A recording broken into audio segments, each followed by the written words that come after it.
Más de 30 kilómetros de arroyos entubados. Más de 150.000 vecinos que ya no se preocupan por las inundaciones. Porque lo importante no siempre se ve y porque sabemos lo que es importante. Merlo crece con vos. Bueno, hoy nuevamente un nuevo programa de Futurar, pensar y hacer. En una semana como las que vienen sucediendo permanentemente en nuestro país. Difícil, convulsiva, con piquetes, con un batacazo electoral el domingo próximo pasado en la provincia de San Juan, donde en el editorial de hoy vamos a estar hablando de ese tema.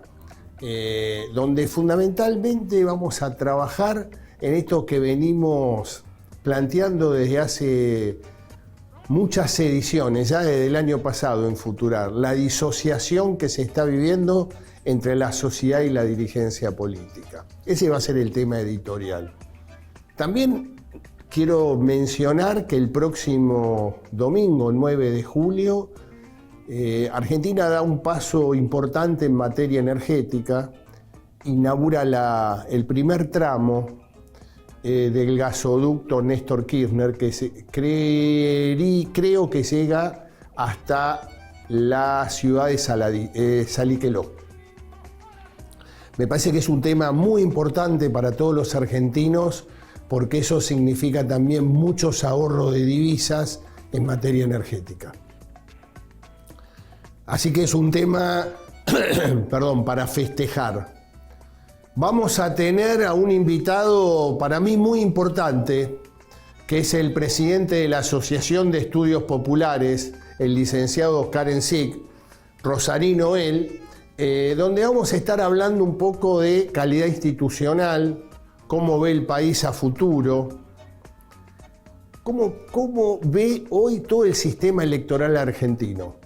O sea, ACEP es una organización civil muy vinculada a la política, con asociación estratégica con la Fundación Alemana Konrad Adenauer, donde se trabaja mucho en la calidad institucional y en la formación de dirigentes políticos. Por eso me pareció importante invitarlo, ya que estamos en pleno proceso electoral, pero en muchas provincias con sistemas electorales que generan una muy baja calidad institucional. Sobre esos temas vamos a estar hablando.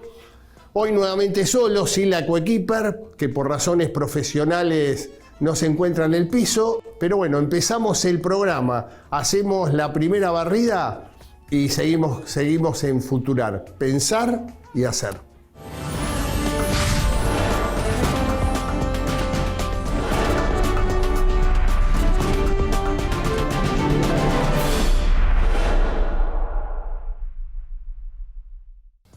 Bueno, como decíamos anteriormente, el domingo pasado en la provincia de San Juan hubo elecciones para elección de gobernador y vicegobernador. Una elección especial porque venía de un fallo de la Corte Suprema de Justicia donde no habilitaba al gobernador a un cuarto periodo, según la Corte Suprema de Justicia, ya que Sergio Uñac había sido vicegobernador de José Luis Gioja y este era el segundo periodo de gobernador.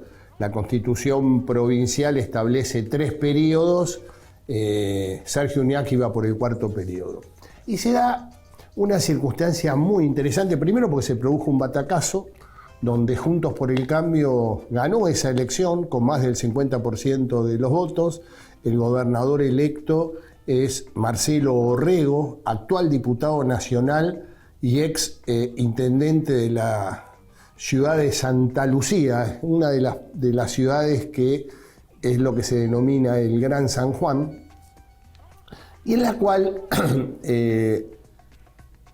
se pudo ver con claridad lo que venimos hablando desde hace muchísimo tiempo en Futurar, tanto en este programa como en programas de radio de Chaca 360 en el programa conducido por Karina Rodríguez los días sábados de 10 a 13 horas, donde fundamentalmente nosotros venimos hablando de la disociación entre la sociedad y la dirigencia política.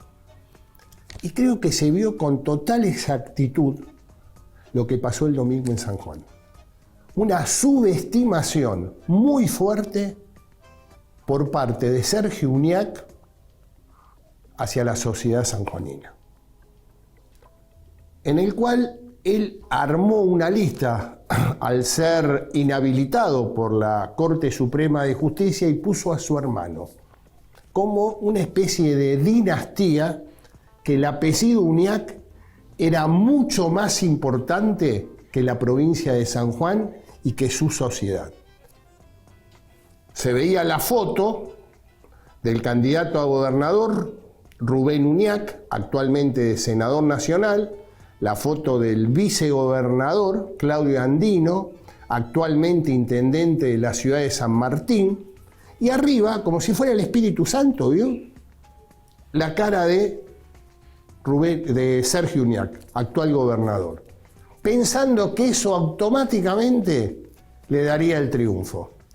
Y acá donde me parece, por eso hablo de la subestimación, veo lo difícil que le es a la dirigencia política dejar los cargos. Como que los cargos pasan a ser monárquicos en un sistema constitucional, y a su vez con otro agravante este domingo en la provincia de San Juan. La provincia de San Juan, el gobernador Uñac modificó el sistema electoral eliminando las pasos provinciales e instaurando una ley de lemas.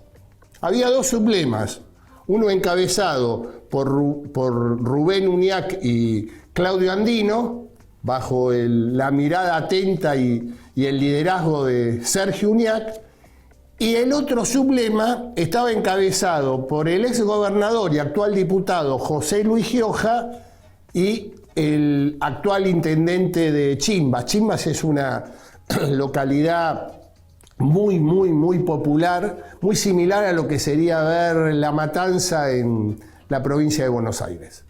Y obviamente, en esa interna, José Luis Gioja sacó muchos más votos que la fórmula que estaba liderando y dando el visto bueno Sergio Uñac. O sea, que perdió la provincia en manos de Juntos por el Cambio, y en la interna del Partido Justicialista, que era líder absoluto, el ex gobernador Gioja también le ganó. O sea, lo que está demostrando claramente que la sociedad está por arriba de las ambiciones personales de los dirigentes políticos.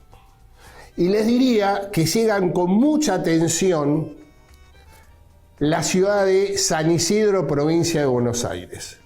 El actual intendente, Gustavo Pose, es el candidato a vicegobernador de Diego Santilli en la elección para la provincia de Buenos Aires, que lleva como candidato a presidente a Horacio Rodríguez Larreta. ¿Por qué me poso en San Isidro y en Pose? La familia Pose, primero el padre y después Gustavo, vienen administrando la ciudad de San Isidro desde el año 1983. Es decir, 40 años, un Pose siempre dominó San Isidro. Hoy, Gustavo Pose dejó como precandidata a intendente de San Isidro a su hija, Macarena Pose. Por eso yo hablo de dinastía. Hablo de lo difícil que es para la dirigencia política dar pasos al costado, generar nuevas caras, dejar de lado la familia. Normalmente eso se llama nepotismo. Y ahí es donde sigo sosteniendo la subestimación que se está dando a la sociedad. La sociedad no está siguiendo el día a día. Ya hemos dicho varias veces en este programa Futurar que hay más de un 40% que no sigue las noticias del día a día. Pero la política sigue insistiendo, la dirigencia sigue insistiendo como que la sociedad argentina lo comprende. Y la sociedad argentina, una vez cada 4 años, cuando elige sus autoridades ejecutivas, se pronuncia. Y a veces cuando se pronuncia, esos pronunciamientos duelen y duelen mucho. Le pasó a Sergio Uñac el domingo pasado en la provincia de San Juan. Veremos qué sucede en San Isidro. Lo marco hoy, faltando 6 semanas para el 13 de agosto, en esas pasos que se van a dar en todo el país, mirando fundamentalmente la provincia de Buenos Aires, pero miremos San Isidro. En San Isidro también se está dando una situación de nepotismo en el cual la sociedad va a estar mirando atentamente lo que puede pasar. La conclusión de todo esto es que por suerte la sociedad argentina está entendiendo, está sufriendo y está por arriba de los intereses personales de muchos dirigentes políticos que creen que la democracia, una vez que ellos ganan y están en los cargos y no lo pueden dejar, quieren instaurar una monarquía. Pero la sociedad responde y castiga.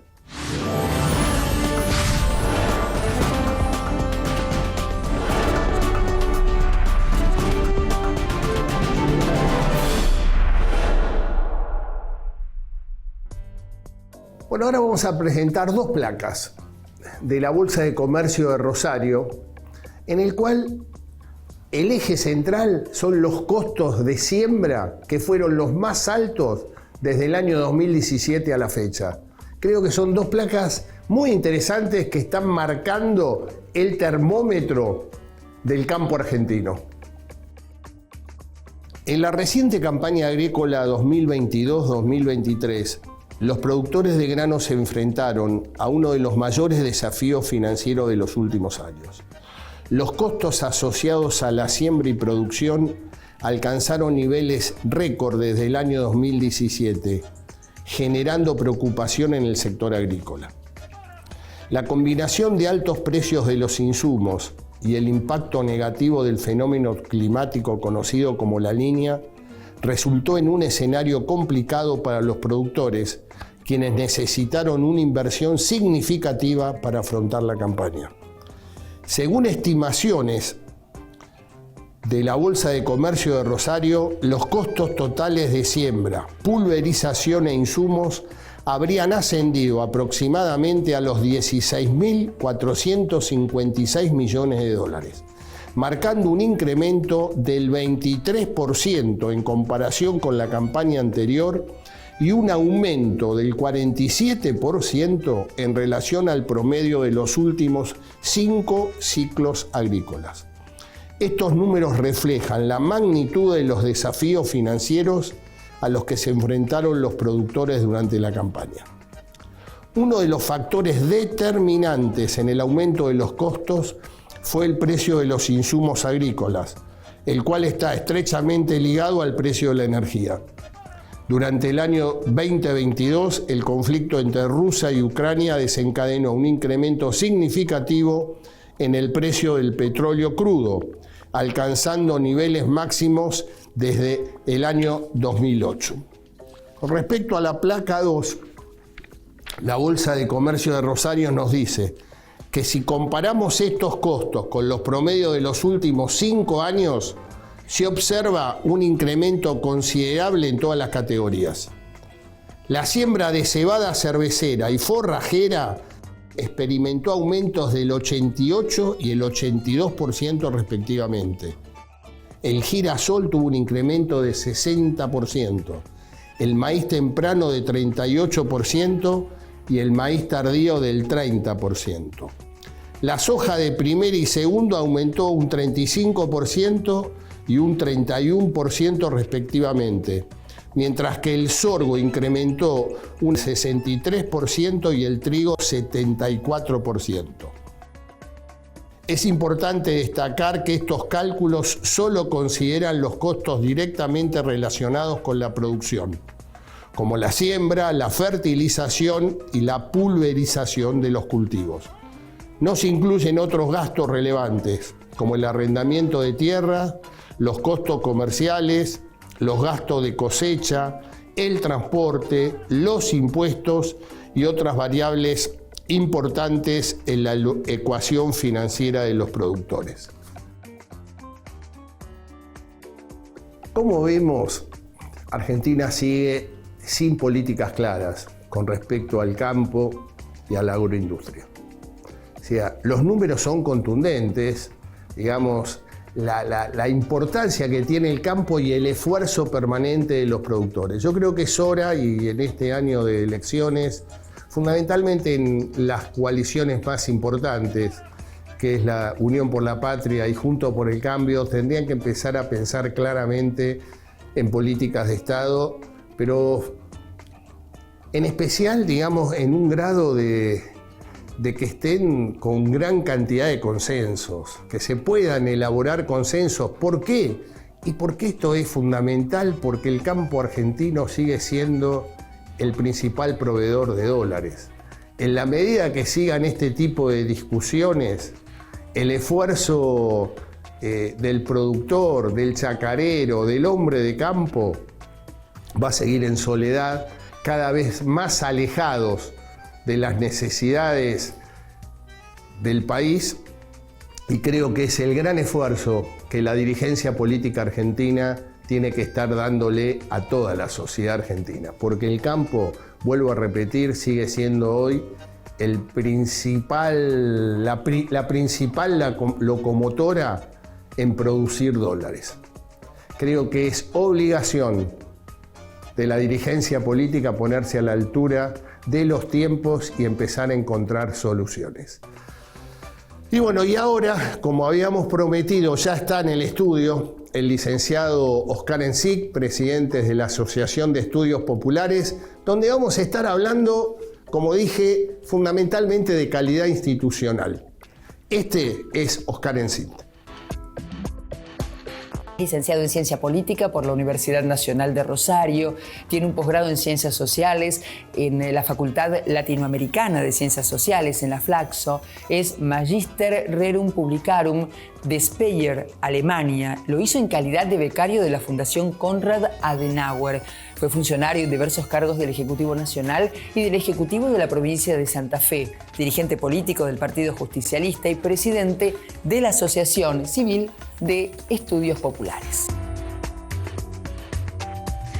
Bueno, ya está en nuestros estudios el licenciado Oscar Encich. Breve pausa y ya nos sentamos con el invitado y empezamos una charla que esperemos que sea lo más amena posible.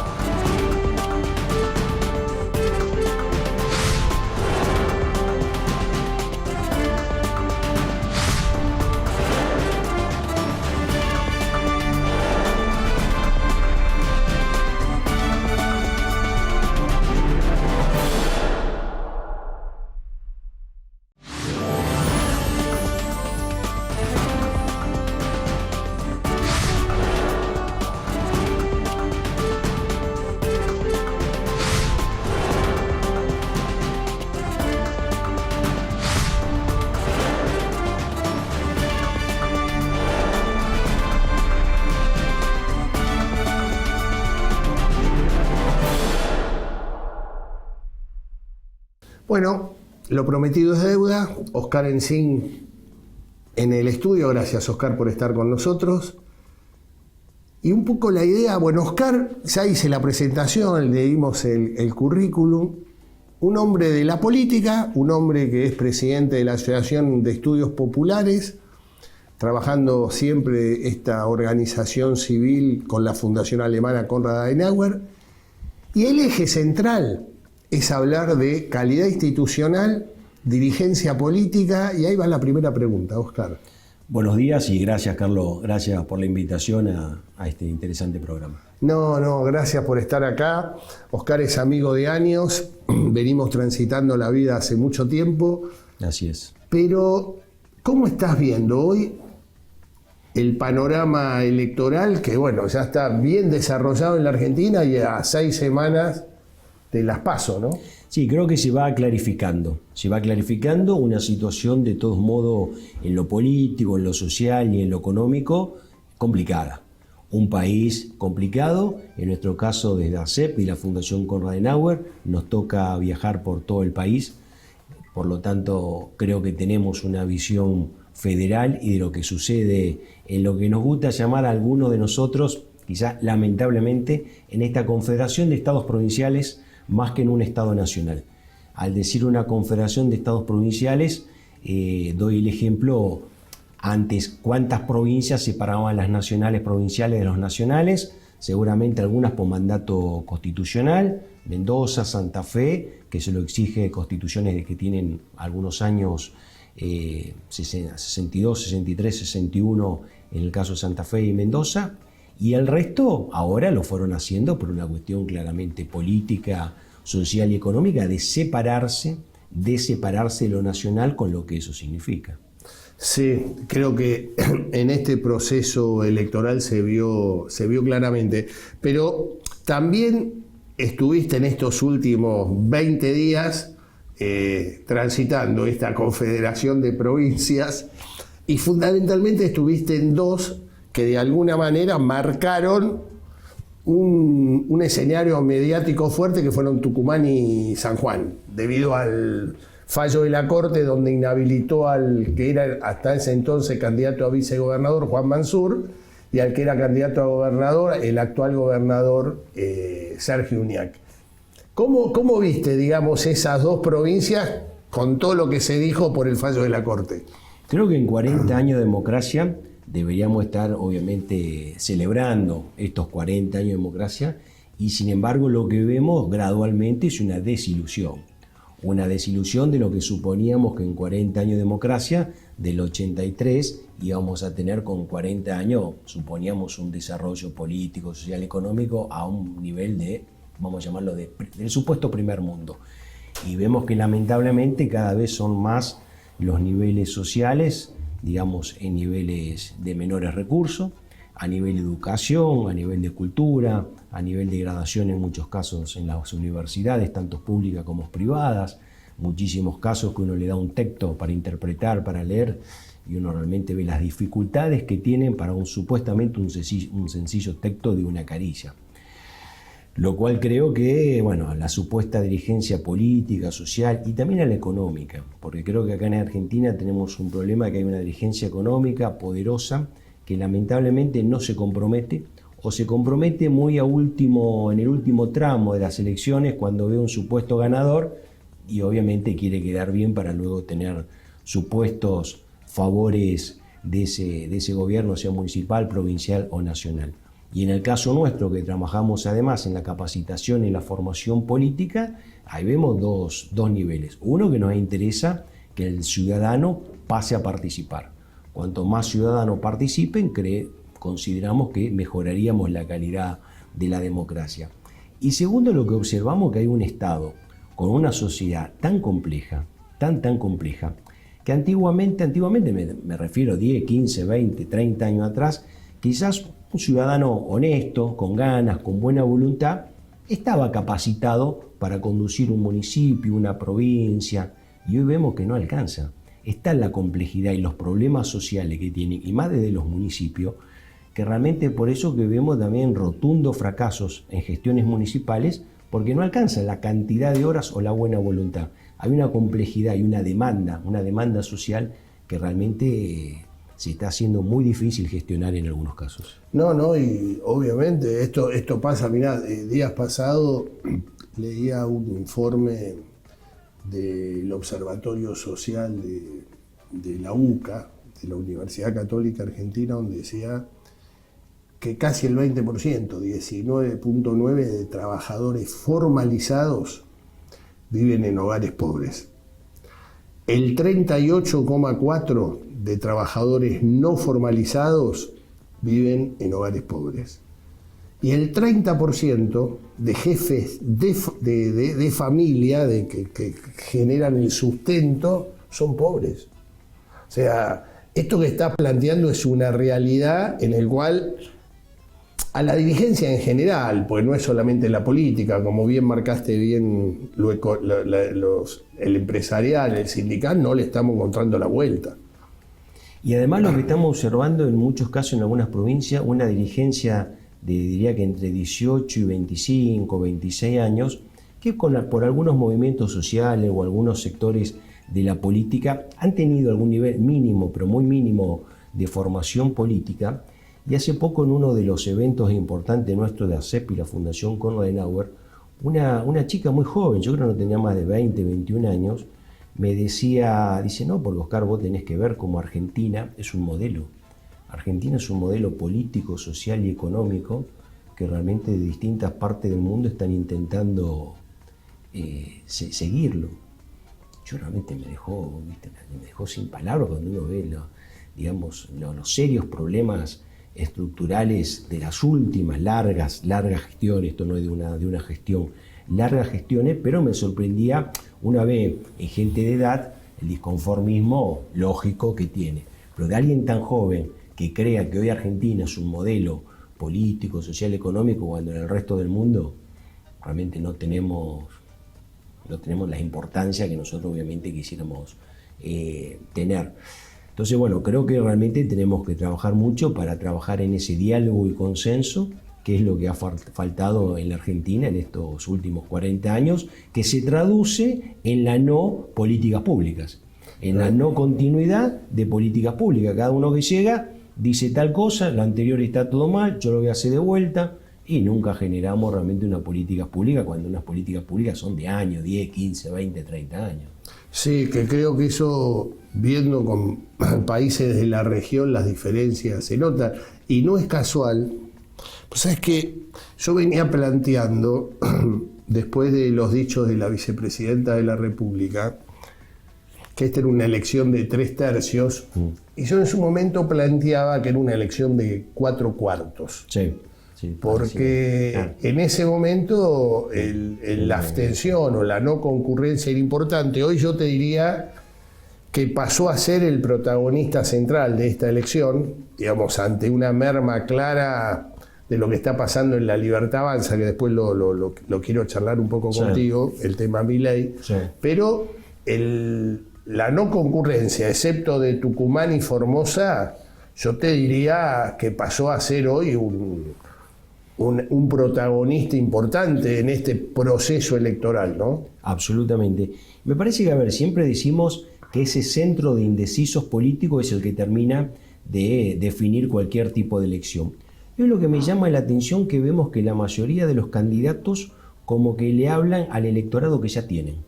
Y hay muy poca propuesta para ese electorado independiente, que es el que termina de definir las elecciones y creo que a su vez, al no recibir un mensaje, es el que se está quedando en su casa, porque está votando el que ya, tiene definido y realmente casi que no necesita una propuesta. Es como que vota, no, me gusta tal persona, tal otro, soy de tal partido por herencia o por lo que sea, y voto. Y uno ve, que hay una sordera muy fuerte en lo que antes hablábamos, la falta de diálogo y consenso en la ciudadanía y en los dirigentes políticos. Obviamente, cuando luego tengamos los debates presidenciales, creo que eso es una propuesta muy importante, que deberíamos bajarla también a los niveles de gobernadores y municipales, más allá que hay asociaciones civiles, nosotros en nuestro caso incluso de ACEP, en algunos municipios con otras instituciones propiciamos hacerlo. Eso creo que debería empezar a establecerse y cada vez hacerse con mayor rigor institucional, rigor político. Pero me llama la atención esa falta de propuestas cuando en las primeras elecciones del 83 cada partido tenía su famosa plataforma impresa, ¿no? Hoy vemos que no, son todo casi eslogan.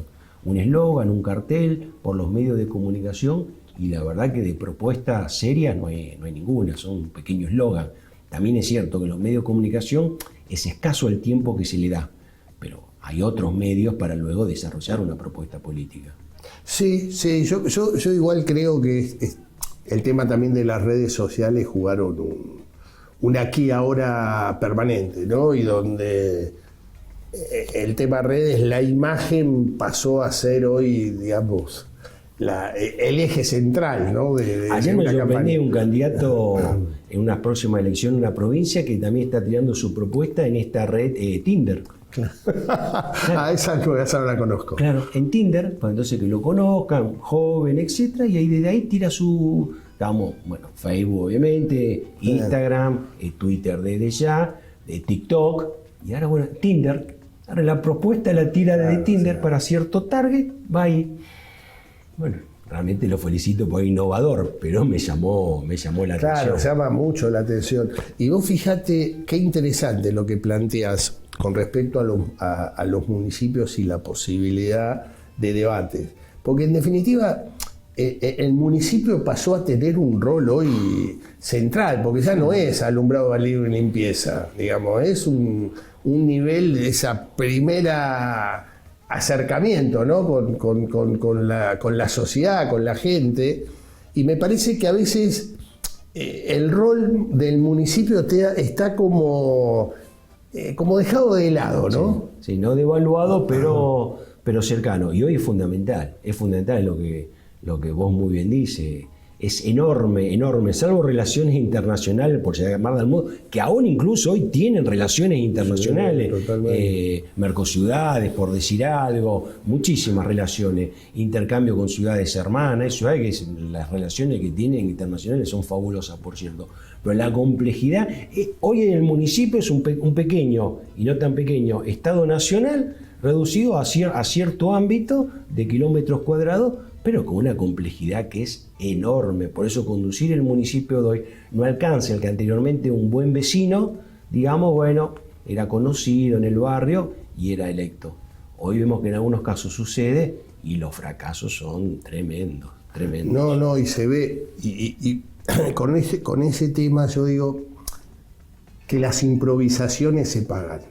Totalmente. Y yo creo que se está viendo con mucha magnitud. El grado de improvisación es en La Libertad Avanza, el tema de Milei. Digamos, que ya no alcanza el ser un personaje para monopolizar una elección.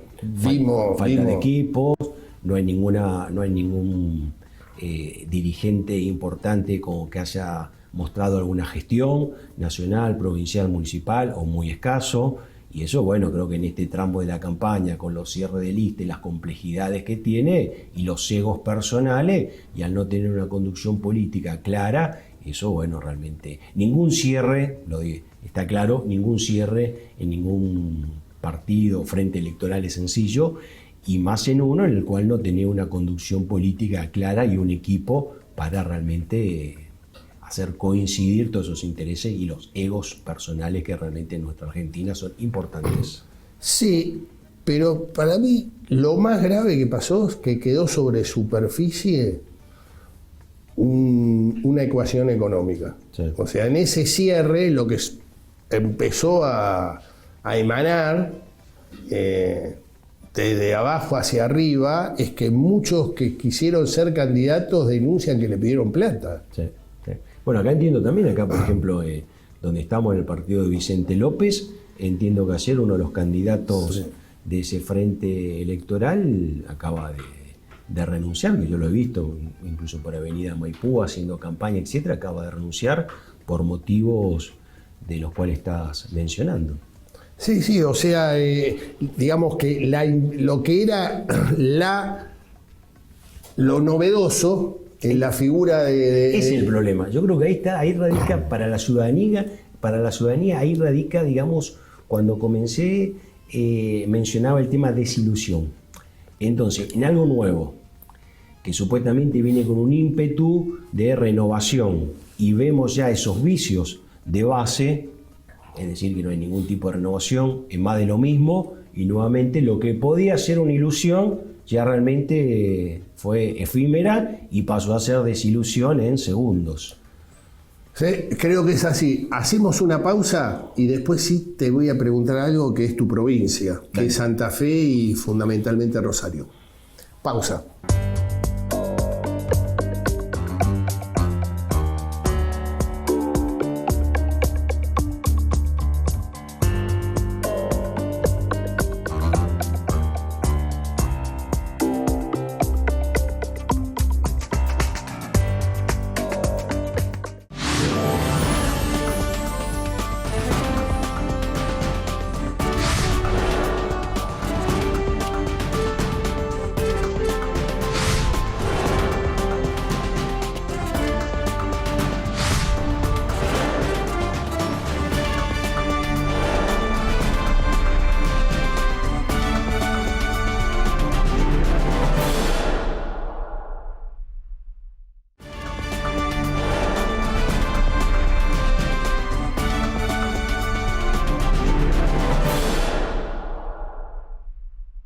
Bueno, seguimos con Oscar Encín y yo le había preguntado algo sobre Rosario, o por Santa Fe. Él es santafesino, pero específicamente rosarino. ¿Cómo estás viendo el tema Rosario, que sigue estando en la tapa de todos los medios, en todos, tanto digitales como tradicionales? En primer lugar, con mucha preocupación y dolor. Ahora, un amigo en común que tenemos estuvo jueves y viernes en un evento importante en Rosario y entonces me decía, primero me llama unos días antes diciéndome si tenía que ir con armado, con chaleco, con ese tipo de cuestiones. Obviamente en los medios lo que sale es cierto, Ya después me dice, me sorprendió, es como que no pasa nada. Una vida nocturna el viernes a la noche que era impresionante y él pensó, claro, que el viernes a la noche no iba a haber en la calle nadie por el temor a leer en los medios. Dice, o la gente se acostumbró, o dice, la verdad que vengo sin entender qué es lo que sucede. Dice, sucede, el problema es que nos estamos acostumbrando y pasa en casi todas las sociedades a que esa cuestión terrible de muerte, de narcotráfico, uno la va tomando como cotidiana.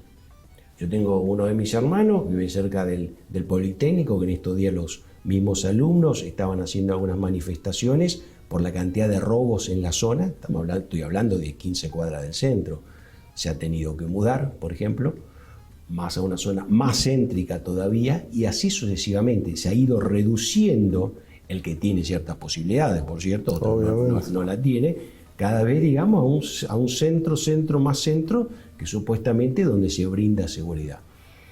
Las fuerzas de seguridad no dan abasto, el material que tiene es viejo, tecnológicamente no está a la altura de la circunstancia, pero a lo que voy en la cuestión social es que uno se va acostumbrando.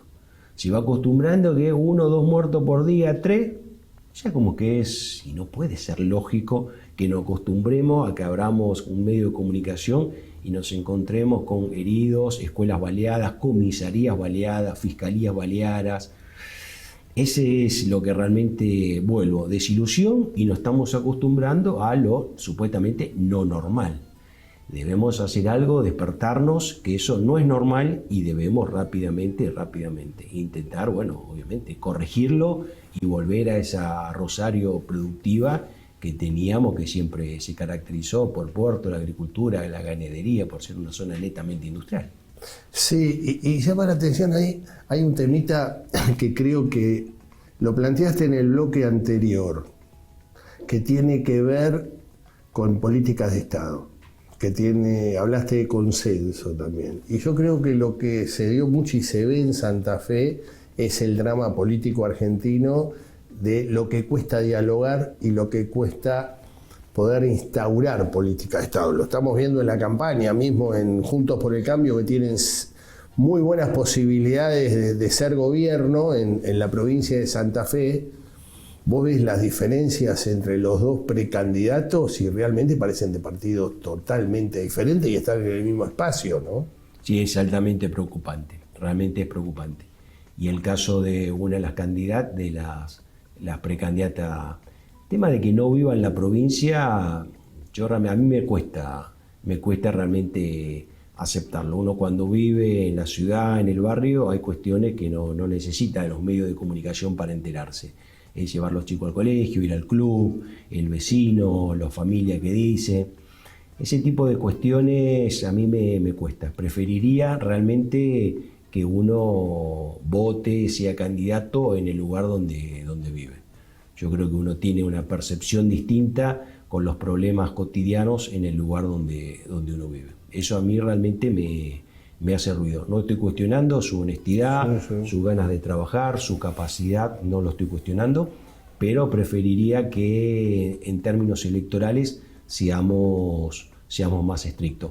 Lo mismo la segunda candidata a diputada nacional, Florencia Cariñano, lo mismo que la directora de Migración. Creo que quizás esté haciendo una excelente gestión, pero no vive en la provincia, no vive en Rosario, no vive en la provincia, hija de un excelente dirigente como fue Raúl Cariñano, pero tampoco vive en la provincia. Y ella no estaba viviendo, no es que por la gestión ahora no está viviendo. Quizás luego sea una excelente diputada nacional, y trabaje mucho, pero yo creo que sería un poco más exigente en ese tipo de cuestiones. Y yo creo que, a ver, cuando hablábamos por qué la gente no va a votar y cada vez son más los que se quedan en la casa, ese proceso de ilusión, desilusión, cada vez no la conoce, no la vio nunca en su barrio, no sabe cómo actúa, solo la vi en ciertos medios de comunicación, apareció ahora, no sabíamos que era de acá. Y eso, entonces la gente dice, bueno, entonces ¿para qué voy a ir a votar? No la conozco, no me dice nada, y se queda en su casa. Y después está el Estado, que bueno, en realidad supuestamente un voto obligatorio. ¿Es hoy en Argentina el voto obligatorio? Realmente ahí está una pregunta. Si luego después por un trámite en internet digo que tenía fiebre, me dolía la muela, tenía la uña encarnada, no voté, me parece que ahí el Estado, entonces tenemos un Estado que es, cuando hablamos de ese Estado ágil, que resuelva problemas, sí, tiene que ser un Estado que resuelva problemas y cuando hay que castigar, que castigue.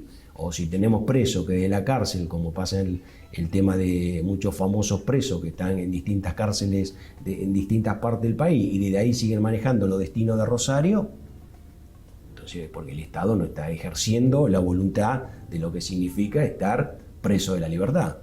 Sí, lo que pasa es que Santa Fe, al menos es personal esto, pero yo lo veo como el paradigma de la decadencia argentina, ¿no? Una provincia riquísima, una provincia, digamos, tercera provincia del país, peleando ahí con Córdoba.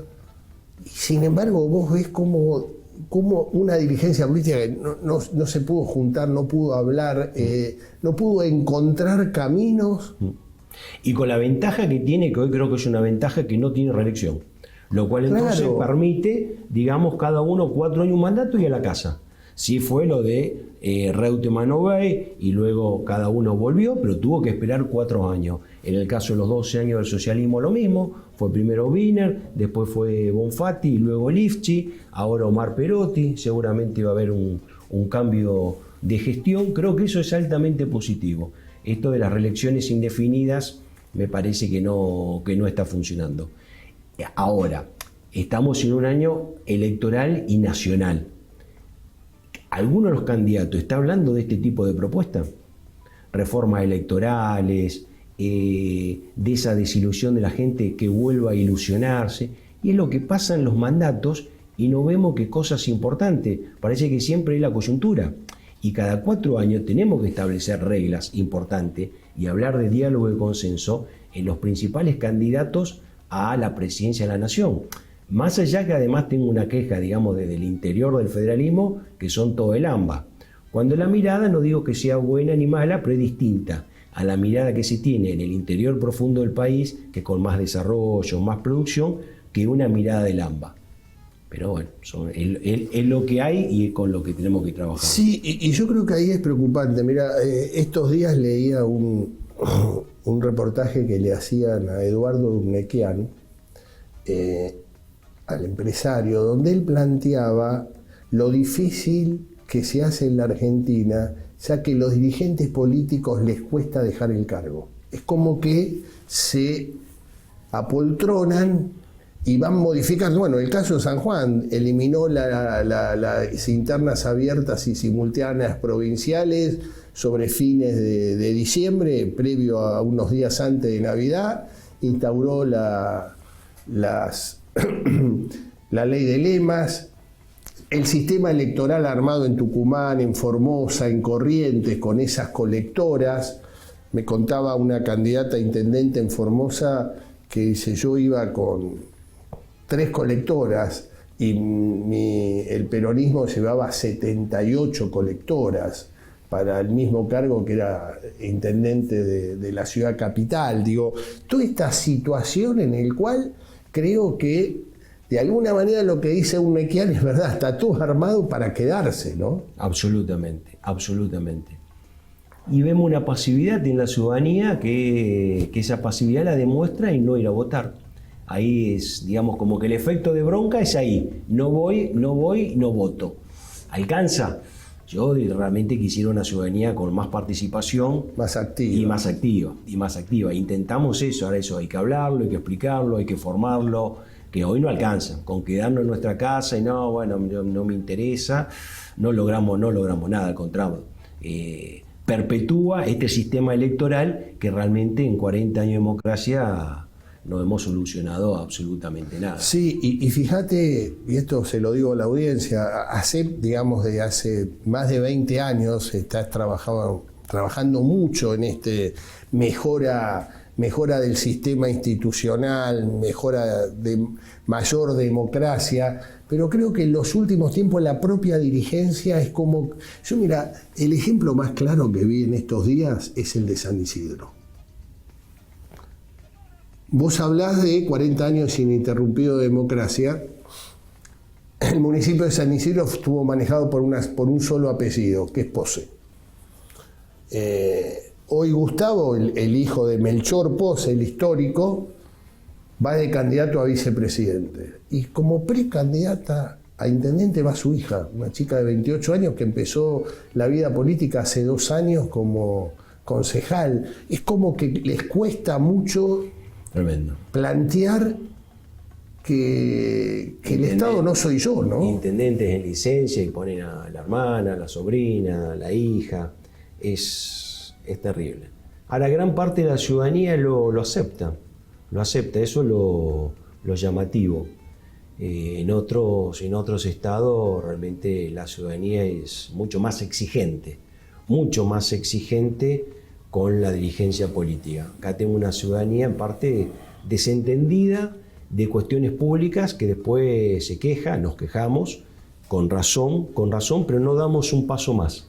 Que ese paso es participar, quejarse, estar, y ahí ese enojo es como que por ahora se ha traducido quedarnos en nuestras casas, más allá de que se vayan todos en el 2001, 2002, que suponíamos que iba a haber una reformulación de la política argentina, no la hubo, quedamos... Yo creo que al contrario, se deterioró. Y uno incluso en nuestro caso a veces de ACEP, que vamos al Senado de la Nación, a la Cámara de Diputados, que a buscar incluso docentes, políticos, que realmente puedan ser un ejemplo a nuestros jóvenes para llevarlos a los cursos de formación, y realmente cuesta decir, este es un modelo para llevar a alguna ciudad, alguna provincia importante y de ciertas cátedras a nuestros jóvenes en formación, y cada vez nos cuesta más, cada vez más. Igual en las legislaturas provinciales o en los consejos municipales, el nivel de improvisación que hay es cada vez mayor. Sí, eso se nota y se nota mucho, O sea, creo que... A veces tengo la percepción que la política pasó a ser un trabajo. Como que quieren, como me decía fuera de cámara, necesitan el cargo público para poder hacer política. Y después será entonces cuando vos decís del empleo, el empleo público, es que el tema pasa a ser un asalariado. Entonces, uno puede discutir en ciertos términos con un asalariado que trabaja para un gobernador, un diputado, un senador. Sí, no, la discusión es hasta lo que dice su jefe. Después no puede diferir porque sabe que a fin de mes terminó su contrato. Entonces hoy estamos viendo, en algún punto podría ser interesante porque estamos hablando de una profesionalización de la política. Uno cuando entiende que es un profesional, entiende que es alguien apto, capaz y preparado para. El tema es que en este caso está apto, capaz, preparado para, pero en la discusión tiene un techo muy bajo. No puede decir otra cosa que lo que supuestamente la línea política que se le han bajado. Y a lo mejor después te lo dicen, no, yo en realidad no estoy de acuerdo en esto, haría otra cosa, pero bueno, vos me tenés que entender, te dicen. Entonces hemos reducido o congresos partidarios de discusiones. Está bien, supuestamente hoy por las PASO, entonces cada sector lo define en la PASO. Pero a ver, esos debates, congresos ideológicos que en algún momento hubo, hoy no existen. Levantar la mano, ya todo acordado, todo preparado y nada. Entonces yo creo que hay una falta de debate, de diálogo, que deberíamos realmente de los medios de comunicación, los sectores importantes de Argentina, intentar hacerla, que no alcanzan con un debate presidencial o 2 debates presidenciales. Incluso el caso nuestro. Nosotros trabajamos con fondos públicos alemanes. Son fondos públicos alemanes que, dada la experiencia que vivió Alemania del año 36 al 45, que no vuelva a suceder nunca más ese tipo de cuestiones de corte democrático. Es un país que invierte en formación política en los distintos sectores, Fundación Konrad Adenauer, la Fundación Ebre, la Fundación Hans Seidel, la Fundación Neumann, y los distintos sectores ideológicos, para que en el mundo no vuelva a suceder eso. Ahora, con fondos públicos argentinos, ¿cuántas asociaciones o fundaciones pueden trabajar en todo el país? Y lo podemos contar con una mano. Entonces luego, bueno, no nos quejemos de lo que no está sucediendo. Y en los medios vemos una tendencia cada vez más a operaciones, a operaciones políticas que a informar a la ciudadanía. Oscar, se nos terminó el tiempo, te agradezco muchísimo, te voy a volver a invitar porque es un año electoral, creo que la reflexión y la claridad siempre es buena. Voy a hacer el cierre y te agradezco nuevamente. Gracias. Muy amable, gracias.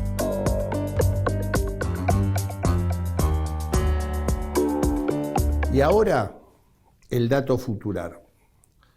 Y el dato futurar de hoy son las consecuencias y efectos políticos que se están dando en La Libertad Avanza, la coalición precedida por Javier Milei, donde está pasando de todo, fundamentalmente con los efectos que quedaron con el cierre de listas y con acusaciones graves de muchísimos dirigentes que quisieron ser protagonistas en los distintos distritos electorales de nuestro país y que fueron renunciando, y algunos de ellos con críticas de magnitud, fundamentalmente hablando por temas de dinero, donde había compra de candidaturas.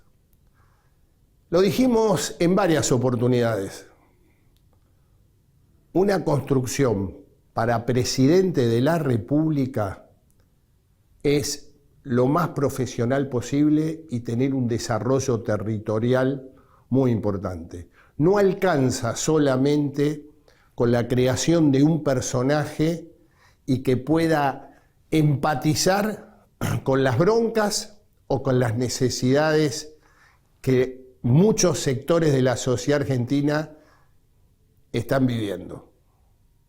A veces pasa que la bronca se ve reflejada en las encuestas de opinión y luego, cuando se produce el hecho electoral, no condicen con lo que las encuestas decían.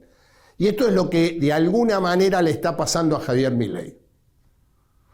Venía Javier Milei, en donde la vicepresidenta de la República hablaba de 3/3, donde estaba siendo un protagonista central, pero cuando fuimos viendo desde marzo hasta ahora las distintas elecciones provinciales, La Libertad Avanza prácticamente no figuró. Y esto tiene mucho que ver con la falta de profesionalismo, con una construcción pensada en una sola persona y una construcción muy fuertemente puesta en Capital Federal y el área metropolitana, es decir, el conurbano bonaerense. La Argentina es mucho más que el conurbano y la Capital Federal. La Argentina federal es muy grande y ahí es donde se están viendo claramente las limitaciones que está teniendo el candidato Javier Milei en su construcción política para ser presidente de la República. Bueno, esto ha sido todo por hoy. Les agradezco muchísimo y esto es Futurar. Pensar y hacer. Muchísimas gracias.